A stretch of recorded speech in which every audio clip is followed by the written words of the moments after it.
ഇയാള് കണ്ടു കഴിഞ്ഞാല് കാക്കരം നിറ. ഇവനെ കണ്ടു കഴിഞ്ഞാണ്ടല്ല ദൈവം പോലും പെറ്റ തള്ള സഹിക്കില്ല. പ്രശസ്ത നർത്തകനും അകാലത്തിൽ നമ്മെ വിട്ടുപിരിഞ്ഞ മലയാളത്തിന്റെ അനുഗ്രഹീത കലാകാരൻ കലാഭവൻ മണിയുടെ അനിയനുമായ RLV രാമകൃഷ്ണനെതിരെ അധിക്ഷേപ പരാമർശം നടത്തിയ കലാമണ്ഡലം സത്യഭാമയ്ക്കെതിരെ കനത്ത പ്രതിഷേധം സമൂഹത്തിന്റെ നാനാതുറകളിൽ നിന്നും തുടരുകയാണ്. കറുത്ത കുട്ടികൾ മേഡത്തിന്റെ മുന്നിൽ കലാഭ്യസിക്കാൻ വന്നാൽ അവർക്ക് പരിശീലനം കൊടുക്കില്ല. പരിശീലനം കൊടുക്കും, മോളെ മത്സരത്തിന് പോകണ്ടെന്ന് പറഞ്ഞാൽ. ഇപ്പോൾ സത്യഭാമയ്ക്കെതിരെ രംഗത്തെത്തിയിരിക്കുകയാണ് സംവിധായകൻ വിനയൻ. കലാഭവൻ മണിയുടെ അനുജൻ RLV രാമകൃഷ്ണനെ നിറത്തിന്റെ പേരിൽ അധിക്ഷേപിച്ചത് ഹീനവും നിന്ദ്യവുമായ പ്രവൃത്തിയാണെന്ന് വിനയൻ പറയുന്നു. ഇതിനോടൊപ്പം തന്നെ കലാഭവൻ മണി തന്നോട് മുമ്പ് കരഞ്ഞു പറഞ്ഞിട്ടുള്ള ഒരു കാര്യം ഇപ്പോൾ ഓർത്തുപോകുന്നുവെന്നും വിനയൻ ഫേസ്ബുക്കിൽ പങ്കുവച്ച കുറിപ്പിൽ വ്യക്തമാക്കി. വിനയന്റെ ഫേസ്ബുക്ക് കുറിപ്പ് ഇപ്രകാരമാണ്: കലാഭവൻ മണിയുടെ അനുജൻ RLV രാമകൃഷ്ണനെ നിറത്തിന്റെ പേരിൽ അധിക്ഷേപിച്ചത് ഹീനവും നിന്ദ്യവുമായ പ്രവൃത്തിയാണ്. ശ്രീമതി കലാമണ്ഡലം സത്യഭാമ ഒരു കലാകാരിയാണെന്ന് അഭിമാനിക്കുന്നുണ്ടെങ്കിൽ ആ അധിക്ഷേപം പിൻവലിച്ച് നിർവാജ്യം ഖേദം പ്രകടിപ്പിക്കേണ്ടതുമാണ്.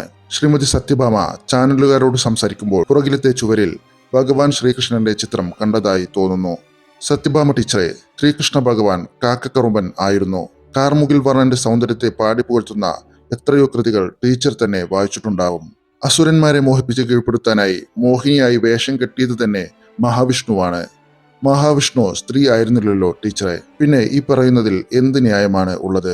അപ്പോൾ അതിൽ മറ്റെന്തോ വെറുപ്പിന്റെ അംശമുണ്ട്. ആ വെറുപ്പിന്റെയും അവഗണനയുടെയും വേദന തന്റെ കലാജീവിതത്തിൽ ഒത്തിരി അനുഭവിച്ചിട്ടുണ്ടെന്ന് കലാഭവൻ മണി തന്നോട് കരഞ്ഞു പറഞ്ഞിട്ടുണ്ട്. ആ കാര്യം ഇപ്പോൾ ഓർത്തുപോകുന്നു. രാമകൃഷ്ണൻ മണിയുടെ സഹോദരനായതുകൊണ്ട് തന്നെ ഈ അധിക്ഷേപ തുടർച്ചയെ വളരെ വേദനയോടെയാണ് ഞാൻ കാണുന്നത്. നമ്മുടെ നാടിന്റെ മാനവികത നമുക്ക് നഷ്ടപ്പെട്ടിരിക്കുന്നു.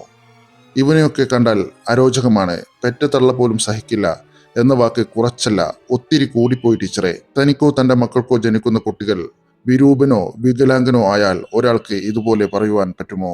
മുമ്പ് പൊക്കം കുറഞ്ഞ മനുഷ്യരെ വെച്ച് ഞാൻ ചെയ്ത അത്ഭുത ദ്വീപ് എന്ന ചിത്രത്തിന്റെ ഷൂട്ടിംഗ് വേളയിൽ തന്റെ പൊക്കക്കുറവിനെ പരിഹസിച്ച ഒരു പ്രൊഡക്ഷൻ ബോയിയോട്, ചേട്ടാ, ദൈവം നമ്മളെ സൃഷ്ടിക്കുമ്പോൾ ഒന്ന് മാറി ചിന്തിച്ചിരുന്നുവെങ്കിൽ ചേട്ടൻ എന്നെ പോലെ കുള്ളനും ഞാൻ ചേട്ടനെ പോലെ നല്ല പൊക്കമുള്ളവനും ആയേനെ എന്ന് നിറകണ്ണുകളോടെ ഒരു കൊച്ചു മനുഷ്യൻ പറഞ്ഞപ്പോൾ അവനെ വാരിയെടുത്ത് പശ്ചാത്താപത്തോടെ അവന്റെ അടുത്ത് 100 സോറി പറഞ്ഞ പ്രൊഡക്ഷൻ ബോയെ ഞാൻ ഓർക്കുന്നു. ആ പ്രൊഡക്ഷൻ ബോയുടെ മനസ്സിന്റെ വലുപ്പമെങ്കിലും ഒത്തിരി ശിഷ്യന്മാരൊക്കെയുള്ള ശ്രീമതി കലാമണ്ഡലം സത്യഭാമക്ക് ഉണ്ടാവട്ടെ എന്ന് ആശംസിക്കുന്നു. അതല്ലെങ്കിൽ സാംസ്കാരിക കേരളത്തിന് ഇത് വലിയൊരു അപമാനമായിരിക്കുമെന്നും വിനയൻ തന്റെ ഫേസ്ബുക്ക് കുറിപ്പിൽ കുറിച്ചിരിക്കുന്നു. ഫ്രണ്ട്സ്, ഈ വിഷയത്തിൽ നിങ്ങളുടെ അഭിപ്രായം കമന്റായി രേഖപ്പെടുത്താൻ മറക്കരുതെന്ന് വിനീതമായി അഭ്യർത്ഥിക്കുന്നു.